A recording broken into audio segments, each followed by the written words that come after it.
The Mello TV Evening News at 8 is brought to you by the Ministry of Health and Wellness. Coronavirus is in Jamaica, and I know you feel scared and worried. But you can't let COVID-19 divide us. Coronavirus infects all kinds of people. It doesn't discriminate. So why should you? When someone coughs or sneezes or shows signs of the virus, tell them to call 888-1-LOVE immediately. And remember, stay 3 feet away, but don't attack or disrespect them, because we're all in this thing together. Come on, Jamaica, cut the hate and don't discriminate. Let us stand together and fight COVID-19 as one family, one nation.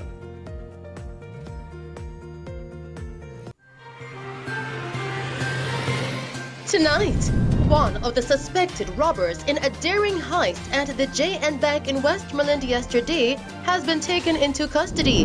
Residents expressed concerns with the closure of essential businesses within the parish of Hanover. Still tonight, 6 years after the death of DEANE, Marvin and ADRIAN Morgan plead guilty to manslaughter in the St. James Circuit Court, and 8 hospitals in Jamaica benefit from $15.3 million in hospital supplies from New York-based philanthropist Bill Tingling through the MEDGIVE Corporation.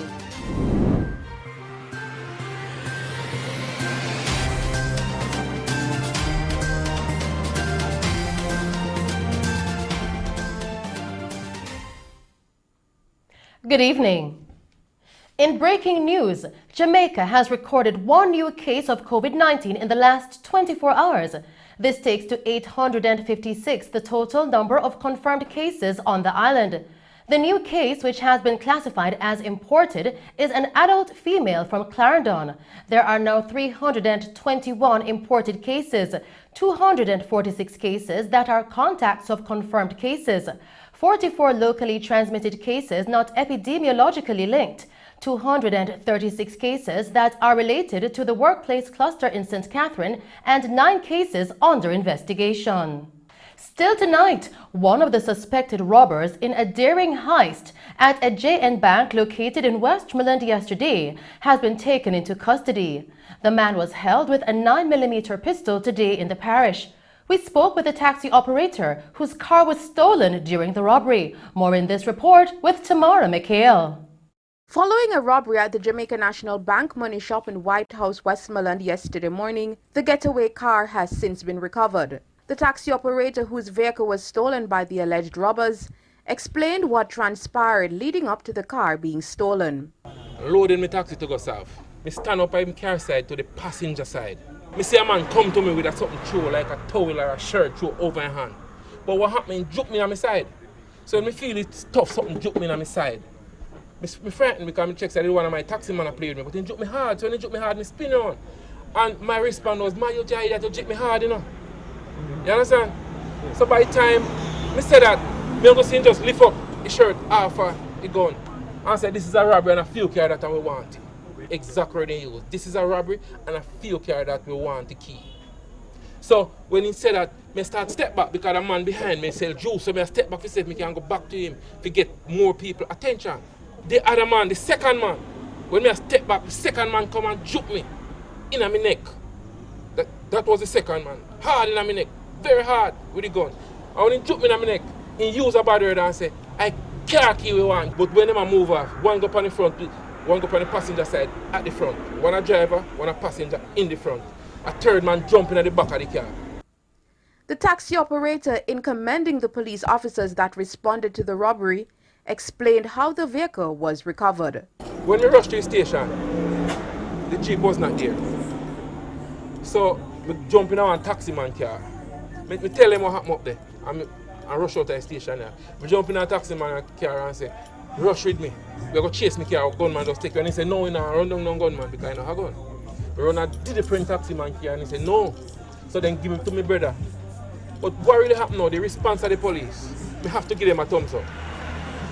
And the reason why I have to give them a thumbs up, Bluefields police go up the hill. When they realize that he reach at the car reach at New Works, the Bluefields police go up the hill. Then now the Dalistan police come. So when they realize the police have the area them covered, that's when they abandon the car and leave. in our gentleman yard. For Mello TV News, I am Tamar McHale. In news from Hanover, residents there are concerned about the closure of essential businesses within the parish. More on this story with Colleen May.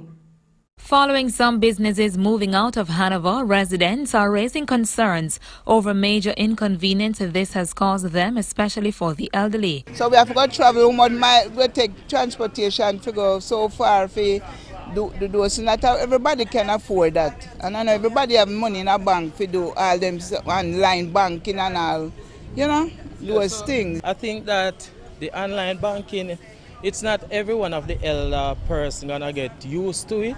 Because some like used to the going in the line up, carry them book to the teller. I think it's gonna be hard for some. I think it need more development. Yes. I think it need more development, and I think that they should work on it, We can't use online, we can't go online. No, we can't manage that at all. We can't manage it. Don't know what going to happen to the town because the old people them, they don't know what going to happen to them because North Scotia, NCB they gone, we can't go online, JPS already gone, so I don't know what going to become of Hanover. I think they need to upgrade the town. They might take out too much business space to leave out of Hanover. No, me feel bad, for me up in that age. And when we collect little money also, we have to go on more beer. We can't go and say how more beer. For we not use some more beer like close, so we walk up and collect a little penny and buy a little something and find we yard. Mayor of Lucy and the chairman of the Hanover Municipal Corporation, Councillor Sheridan Samuels, in speaking with our news team, expressed what he believes to be the contributing factor for the closure of these businesses. What I think accounts for the lack of partnership in the town is the fact that for the longest while we were out of the service of the Chamber of Commerce. The Chamber of Commerce is just newly formed. There's a new president. We have invited the president to our council meeting, and he had outlined exactly the way forward. Also, what we have done, we have employed a physical planner who really is responsible for the sustainable development plan for the parish itself. I can understand that the way we feel in Hanover, it is not really a good feeling for us. But it is not new for institution to scale down or close business within a town. It happened in many other places. We have seen NCB and JPS closing branches elsewhere, like in different parishes. But you must understand, and we all understand because we are very smart in Hanover. We are smart people. We are some of the brightest in the country. And we understand that when you operate in business, you ought to look on how best the whole operations are, you continue doing business at certain level, or it will phase out. Because at the end of the day, it's the bottom line, As he empathized with the residents, Mayor Samuels outlined plans that the municipality will undertake to engage private investors to help with the continuous development of the parish.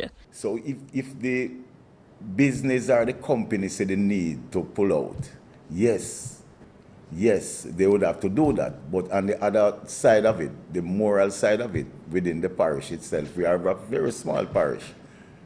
And we have to ensure that our citizens are comfortable. It is hurting us. We are hurt, and we would want to sit them down and talk to them and let them understand that, look, we still want you to stay in our parish. You cannot rule out the fact that hotels, we are looking at hotels itself because that is really the way to go. We know that COVID came in and kind of shutting down the industry to a certain level. But one of our major aim in planning, we were looking at the investors coming in from to invest within the parish. This big hotel that we have on stream was supposed to come on stream in Green Island. Outside of that, we are looking at other businesses. We are encouraging small businesses to really move at it now. Now is the time to move at it because hotels closing, we have to be more self-reliant now in terms of getting involved in opening our small business here and there so that we can survive. Reporting for Mello TV News, I'm Colleen May. In news from St. Catherine, an ex-policeman was fatally shot at a National Water Commission sewage treatment plant earlier today. His licensed firearm, a Beretta 9mm pistol, was stolen by his attackers. He has been identified as 59-year-old Newton Bentley of a Caymanas Estate address who was employed at the treatment plant as a security guard. It is reported that at about 7:05 a.m., Bentley was approached and then attacked by the hoodlums. The St. Catherine North Police are investigating.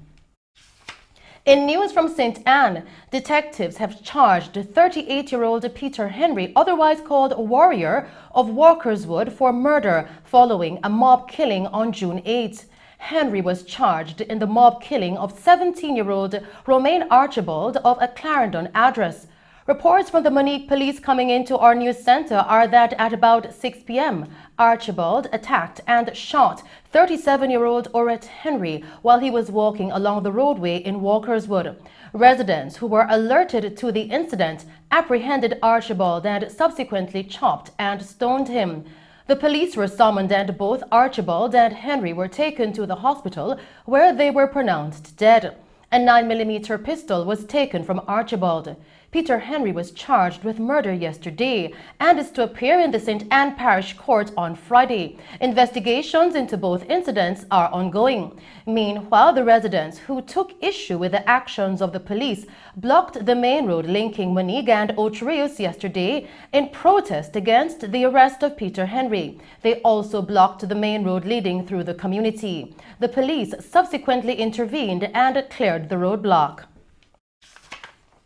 In news from St. James, 6 years after the death of DEANE, Marvin Orr and ADRIAN Morgan pleaded guilty to manslaughter in the St. James Circuit Court earlier today.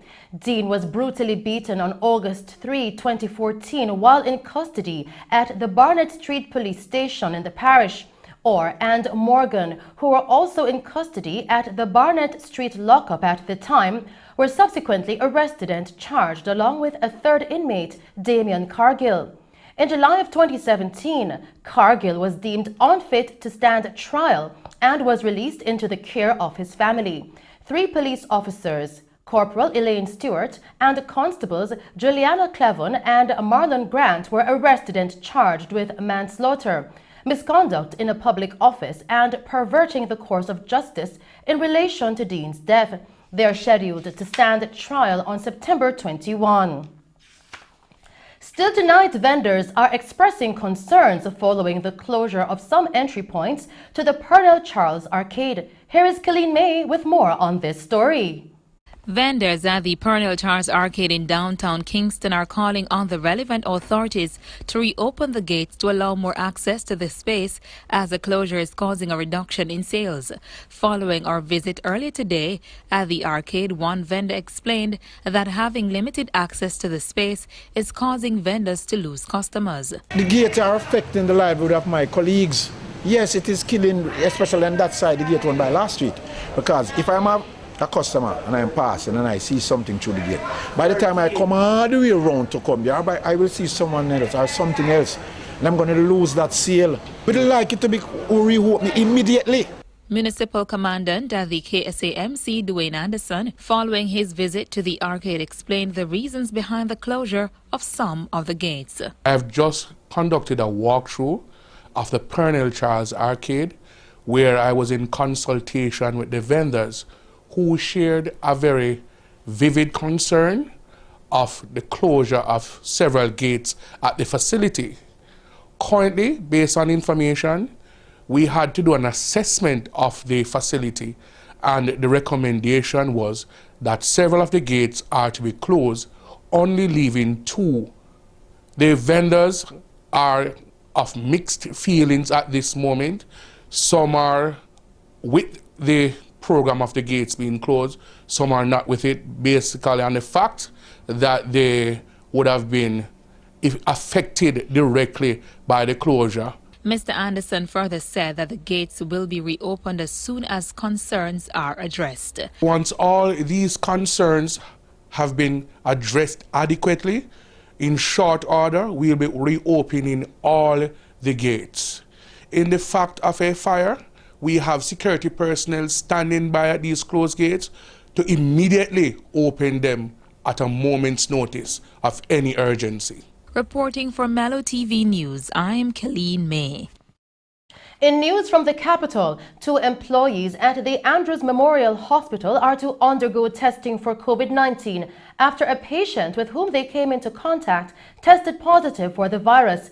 It is said that while at the Andrews Memorial, the patient exhibited pneumonia-like symptoms and was later transferred to the University Hospital of the West Indies, UHWI, and was found to be COVID-19 positive. It is also reported that the administration team is ensuring that operations are running smoothly.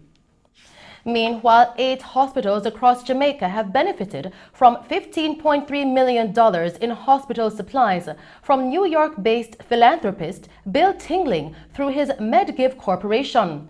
The hospitals include the Percy Jr. and Mandeville Regional Hospitals, the Hargreaves Memorial Hospital in Manchester, Cornwall Regional Hospital in St. James, the Savannah Lamar Hospital, as well as the Kingston Public and Andrews Memorial Hospitals.